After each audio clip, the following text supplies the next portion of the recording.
یہ کہا کہ یہ جوان بھی ہے، خوبصورت بھی ہے، اور میں تو جو ہے لاولد ہوں، کوئی اولاد بھی نہیں ہوتی، اگر جو ہے اس طریقے سے ہم چلتے رہے تو ہماری نسل ہی ختم ہو جائے گی، بعد میں کوئی یاد ہی نہیں کرے گا کہ کون تھا ابراہیم اور کون تھی سارا اور کون. بھئی یہ جو ہے اچھا، یہ دوسرا یہ کہ یہ عمر میں چھوٹی ہے، اور دوسرا ہے کہ میں عمر میں بڑی ہوں، میں خدمت بھی نہیں کر سکتے تمہاری، تم نکاح کرو. اب نکاح ہو گیا. نکاح جب ہوا تو اللہ کا کرنا ایسا ہوا کہ ابراہیم علیہ السلام کی عمر تو 80 سال 85 سال کی تھی، یہ حضرت حاجرہ یہ نوجوان. اب پہلے سال میں اللہ نے امید دلا دی، حمل ٹھہر گیا. وہاں پرانی زندگی تھی حضرت سارہ کی، کافی دنوں ساتھ رہے، وہاں کوئی اولاد اب تک ہوئی ہی نہیں، اور یہاں پہلے سال میں یہ امید سے ہو گئی. جب امید سے ہوئی اور انہیں پتا چلنے لگا کہ یہ حمل ٹھہرا ہے، ایک فرشتے نے غیبی آواز لگائی، تیرے پیٹ میں جو بچہ ہے وہ لڑکا پیدا ہوگا اور اس کا نام تو اسماعیل رکھنا. یہ غیبی صدائی. اچھا، یہ اکیلی یہ جو بھی ہوتا ہے قصہ ابراہیم علیہ السلام سے کہتی ہیں، خدا کرنا اسماعیل علیہ السلام بھی پیدا ہو گئے، نام بھی اسماعیل ان کا رکھ دیا. لیکن اب جب بچہ پیدا ہوا تو ظاہر بات ہے کہ ابراہیم علیہ السلام کچھ وقت زیادہ حضرت حاجرہ کے پاس بچے کو دیکھنے جاویں، ملنے جاویں، تو حضرت سارہ کے دل میں یہ بات آئی کہ ہو یہ تو کیا ہو گیا صاحب. رشک آنے لگا کہ صاحب ایک تو ایک میں اتنی پرانی بیوی، مجھ سے تو کچھ ہوا نہیں، اور اسے لاتی جو ہے حمل ٹھہر گیا، پھر نکاح بھی میں نے کرا. اب وہ آپس میں تھوڑی سی نوک جھوک، سمجھ گئے. دنیا میں عورت کے لیے سب سے زیادہ تلخ چیز اگر کوئی ہے تو وہ سوکن ہوتی ہے.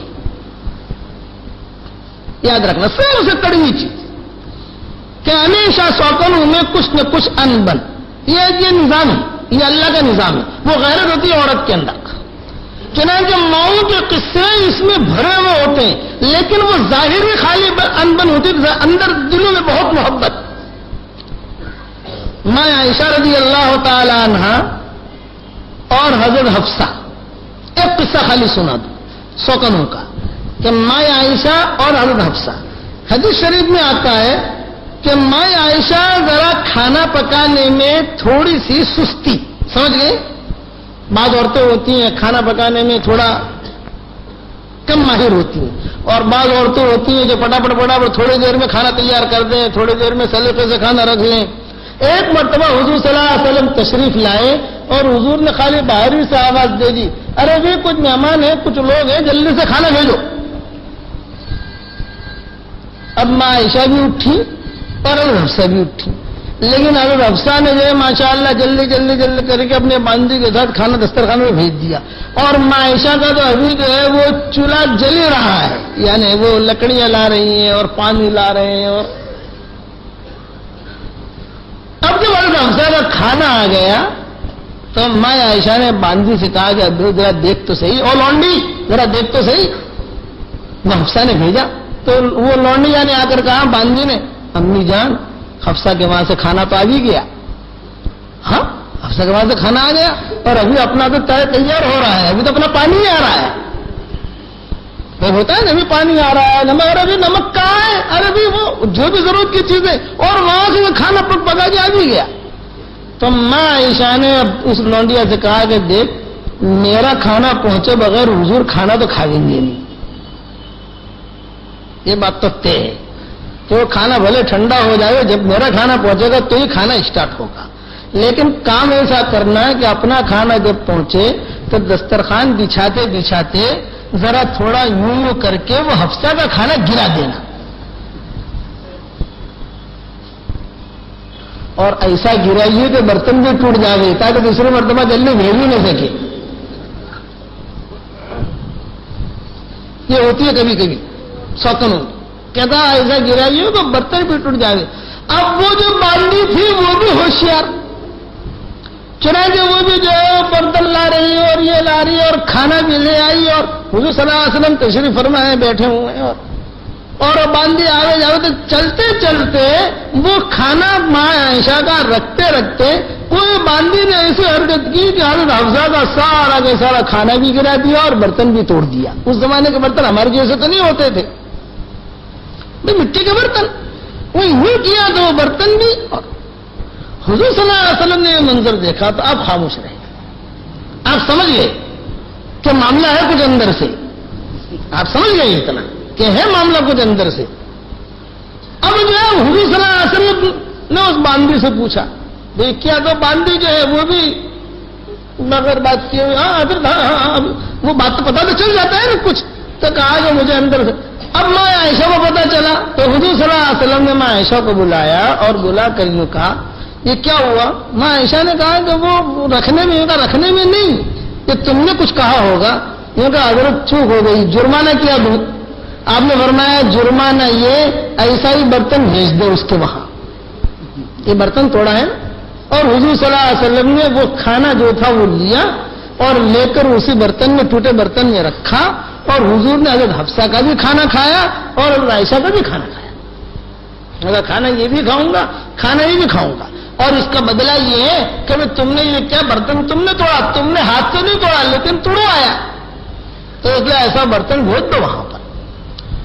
تو یہ کچھ نہ کچھ سوکنوں کے اندر آپس میں. اسی لیے ام حبیبہ کا جب انتقال ہونے لگا تو ماں عائشہ رضی اللہ تعالیٰ نے تشریف لائی اور آ کر یوں کہا کہ سوکنوں میں آپس میں کچھ نہ کچھ باتیں ہو جاتی ہیں، مجھے تم معاف کر دینا. ام حبیبہ نے کہا میں تو پہلے ہی معاف کر چکی ہوں.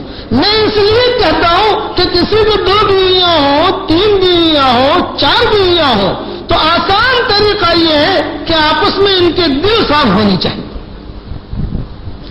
اور شوہر جو ہے وہ بھی اعتدال کے ساتھ لے کر چلے. ہے بہت مشکل. وہاں تھانوی رحمۃ اللہ علیہ فرماتے تھے میں نے دوسری شادی کر لی اور شادی کر کے میں سمجھ گیا کہ لوہے کے چنے چابنے ہیں. یہ کہ ہے بہت مشکل کہ قرآن نے کہہ دیا کہ لن تستطیعوا ان تعدلوا بین النساء ولو حرصتم. لیکن کسی نے کیا کر لیا کوئی گناہ کا کام نہیں. لیکن تدبیر ایسی کرے کہ محبتیں باقی رہیں اور وہ خواتین بھی ایسی تدبیر کرے کہ محبتیں باقی رہیں. اب چنانچہ ایسا ہوا کہ حضرت سارا نے جب یہ سارا منظر دیکھا کہ کچھ زیادہ وہاں جا رہے ہیں کچھ تو حضرت سارا نے پیشکش کی اور حضرت ابراہیم سے کہا اچھا ایک بات بتاؤ آج کل آدمی جو ہے وہ کہتا ہے کہ دوسری شادی تو نہیں کیوں کی تو وہ کہتا ہے مولوی صاحب سنت ہے. وہ سنت کو سمجھا ہی نہیں ہے. ہاں سنت کو سمجھا ہی نہیں. ایک آدمی سے میں نے کہا بھائی تم نے دوسری شادی کیوں کی؟ مطلب آپ لوگ کہتے ہو نا نکاح جو ہے وہ آدھا ایمان ہے تو پہلی بیوی آدھا ایمان تو آ جائے میرے پاس دوسری کر لو تاکہ پورا ایمان آ جائے. یہ لوگوں کا سوچنے کا نہیں ہے. میں نے ایک بڑے تاجر سے کہا چاہے بمبئی کے جتنے لوگ ہیں جتنے بیٹھے ہیں اس تاجر کو پہچانتے ہو؟ وہ زندہ ہے بھی نام بھی لوں گا وہ زندہ ہے بھی اور سب جانتے ہو سارے مرد عورتیں سب پہچانتے ہو اس کو. میں نے کہا کہ حاجی صاحب آپ کے بہت نمازیں قضا ہو گئی ہیں آپ کی آپ نمازوں کے قضا کرنے اس کے ادا کرنے کی فکر کرو. ہاں مولوی صاحب میں کروں گا انشاءاللہ. میں وہ زندہ ہے وہ بھی سن رہے ہوں گے بیان ہمارا تو وہ انہوں نے میں مولوی صاحب کروں گا. 3 دن کے بعد ان کا مجھے فون آیا مولوی صاحب اب یہ 50 سال کی نمازیں قضا ہو گئی ہیں روزانہ ادا کروں تھک جاؤں گا مولوی صاحب میں مکہ چلا جاؤں. ان کا مکہ چلے جاؤ اس میں کیا میں سمجھا نہیں پہلے کہ کیا مطلب ہے ان کا. میں نے کہا جاؤ مکہ کا اور نماز کی کیا کرو. نماز آپ لوگ کہتے ہو نا ایک نماز پر تو 1,00,000 نمازوں کا ملتا ہے نا صاحب ایک دن میں میرا معاملہ حل ہو جائے گا سب. ارے میں نے کہا حاجی صاحب اللہ بھلا کرے آپ کا وہ مطلب نہیں ہے وہ تو آپ کو کرنا پڑے گا یہاں. تو آدمی سوچتا ہے سنت اصل سنت کیا ہے پہلی بیوی کے ہوتے ہوئے حضور نے کوئی نکاح نہیں کیا تھا. یہ اصل سنت ہے کہ حضرت خدیجہ کے ہوتے ہوئے کوئی نکاح کیا تھا حضور نے؟ ارے بتاؤ تو صحیح کیا تھا نہیں کرنا.